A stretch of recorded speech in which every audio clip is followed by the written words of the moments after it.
البدع والأهواء، أهل البدع العقائدية وأهل البدع السياسية. نقول بيننا وبينكم السلف، بيننا وبينكم الكتب، كان فيقول البدع بيننا وبينكم. Kalau enggak ya punya nawas kita ambil faedah insyaallah. Nawas Al-Indi. Cuma bagusnya sih kita ikut tahapan yang beliau inginkan, jadi lebih tertata dulu.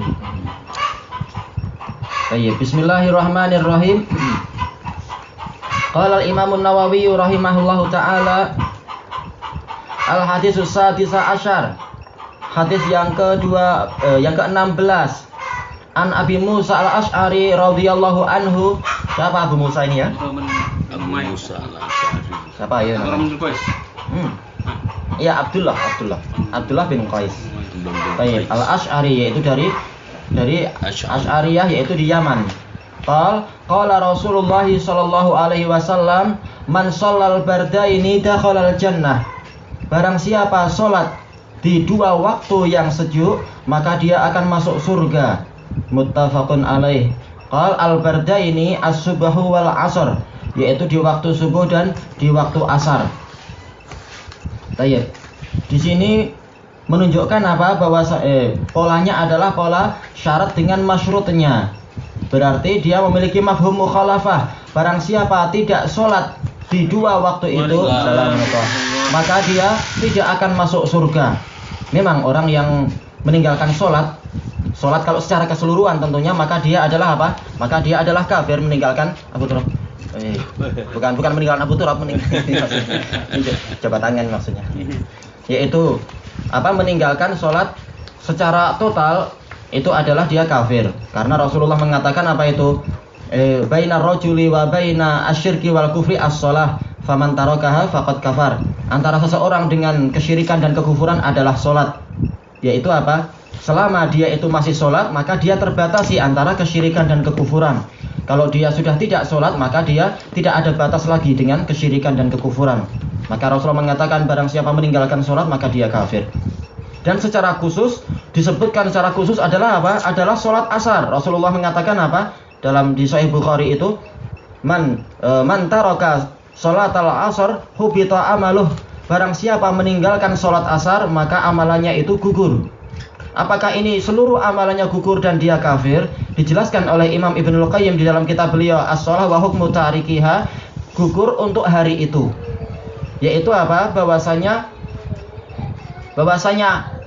yang membatalkan amalan itu ada dua jenis, yaitu membatalkan secara total dengan membatalkan secara apa? Secara parsial. Maka barang siapa meninggalkan sholat secara keseluruhan, maka seluruh amalannya gugur, yaitu dia kafir. Tapi kalau dia meninggalkan sebagian sholat, maka sebagian amalannya saja yang gugur. Inilah pendapat yang rajih. Dan ini pula yang dipilih sebelumnya oleh Syekhul Islam di dalam Majmu' Fatawa. Adapun kalau Syekh Mubil mengatakan meninggalkan satu sholat saja maka dia langsung kafir. Tapi yang rajih adalah pendapat yang kita sebutkan pertama itu. Tayyib. Dan juga dalil yang menunjukkan tentang ruginya orang yang meninggalkan sholat asar adalah di Sahih Bukhari juga. Rasulullah mengatakan apa itu? Bukhari dan Muslim. Man taraka sholatal asar wutira faka'annama wutira ahluhu wa maluh. Barang siapa meninggalkan sholat asar, maka seakan-akan dia itu apa? Kehilangan harta dan keluarganya di saat yang paling memerlukan. Terutama nanti di hari kiamat itu. Tayyib. Dan secara umum bahwasanya keutamaan sholat subuh dengan sholat asar, yang pertama adalah ini tadi. Di antara keutamaan sholat subuh dan sholat asar adalah apa? Jaminan masuk surga. Dan juga apa? Keutamaan sholat subuh dan sholat asar adalah karena dua waktu itulah dua waktu yang dihadiri oleh para malaikat. Sebagaimana dalam hadis muttafaqun alaih dari Abi Hurairah itu. Rasulullah bersabda apa? Yata'aqabuna fikum malaikatun bil laili wa malaikatun bin nahar, tsumma yajtami'una fi sholatis subhi wa sholatil asr. Para malaikat, yaitu malaikat pagi dengan malaikat siang dan malaikat malam, mereka itu berbolak-balik, silih berganti untuk mendatangi kalian. Dan mereka berjumpa, mereka bertemu di waktu sholat subuh dan sholat asar. Berjumpa di waktu sholat subuh untuk apa? Malaikat pagi datang untuk persiapan apa itu menjalankan amalan. Sementara malaikat malam mereka juga datang untuk apa? Persiapan untuk naik lapor kepada Allah Ta'ala. Demikian pula di waktu asalnya malaikat siang sholat, kemudian apa? Persiapan untuk lapor kepada Allah, menceritakan kejadian dalam satu hari itu. Sementara malaikat malam datang untuk apa? Persiapan untuk menjalankan tugas mengawasi amalan di malam hari. Kemudian apa? Kemudian summa yajtami'una fi sholati al-fajri wa sholatil asr. Kemudian mereka semua kumpul di waktu sholat subuh dan di waktu sholat asar. Summa yartafi'una ilallahi ta'ala fayas'aluhum wa huwa a'lamu minhum. Kemudian mereka naik kepada Allah Ta'ala, naik sesuai dengan waktunya tentunya. Dan mereka ditanya oleh Allah padahal Allah lebih tahu daripada mereka. Mengatakan, kaifa taraktum ibadi? Bagaimana kalian tinggalkan para hambaku? Maka apa? Maka para malaikat tadi mengatakan, atainahum wa hum yusallun wa taraknahum wa hum yusallun. Kami mendatangi mereka dalam keadaan mereka sholat, dan kami tinggalkan mereka dalam keadaan mereka juga sholat. Ini adalah apa?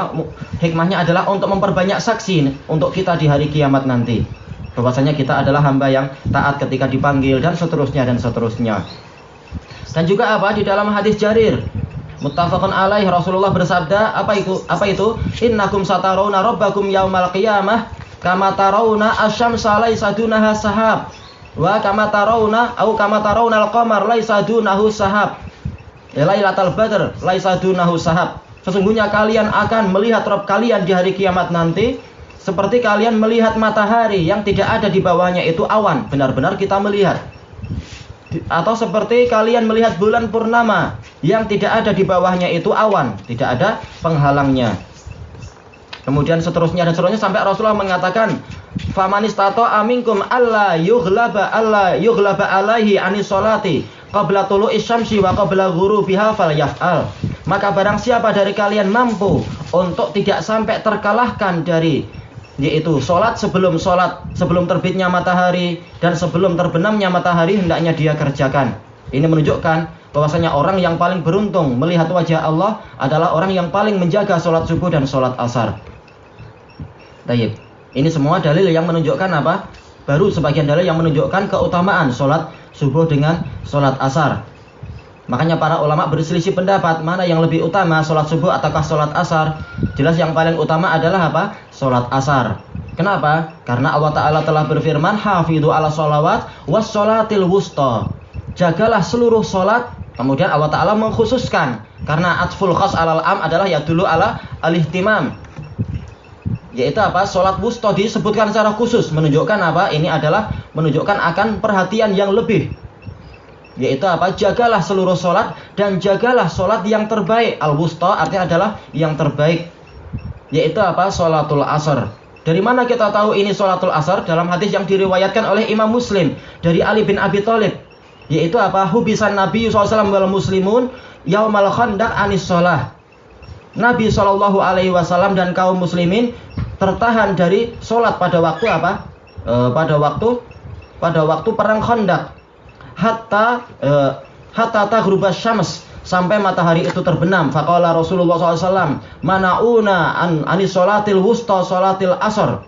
Mereka telah menghalangi kita dari sholat pertengahan, yaitu sholat asar. Kemudian Rasulullah mengatakan, hasyallahu kuburahum wa ajwafahum annar. Semoga Allah meliputi kubur mereka dan perut-perut mereka dengan api neraka. Ini tansis langsung dari Rasulullah, yaitu apa? Bahwasanya sholat wusta adalah sholat asar. Juga hadis yang berikutnya diriwayatkan oleh Imam Muslim dari Ibnu Mas'ud.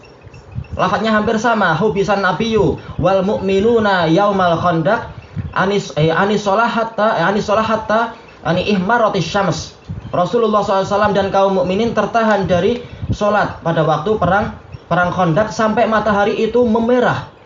Faqala Nabi SAW, habasuna anis sholatil wusta sholatil asr hatta taghrubas syams mala Allahu kuburahum wa buyutahum naro.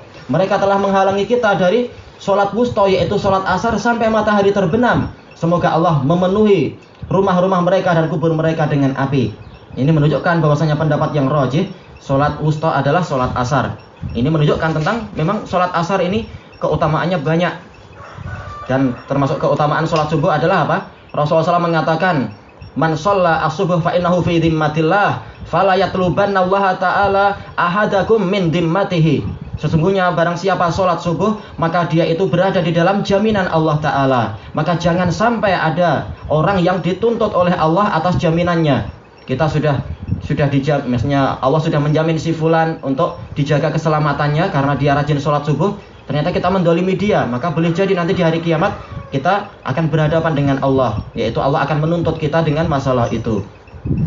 Juga hadis yang lain, sebenarnya sudah kita lewati atau belum ya? Yaitu kayaknya sudah ya, yang Rasulullah SAW bersabda, basyiril masya'ina min dulumatil lail ila masajidillah au ila baitin min buyutillah binari ebi an-nurit tam yaumal qiyamah. Berikan kabar gembira pada orang-orang yang berjalan di kegelapan malam menuju ke salah satu dari rumah-rumah Allah dengan cahaya yang sempurna di hari kiamat. Ini keutamaan sholat subuh.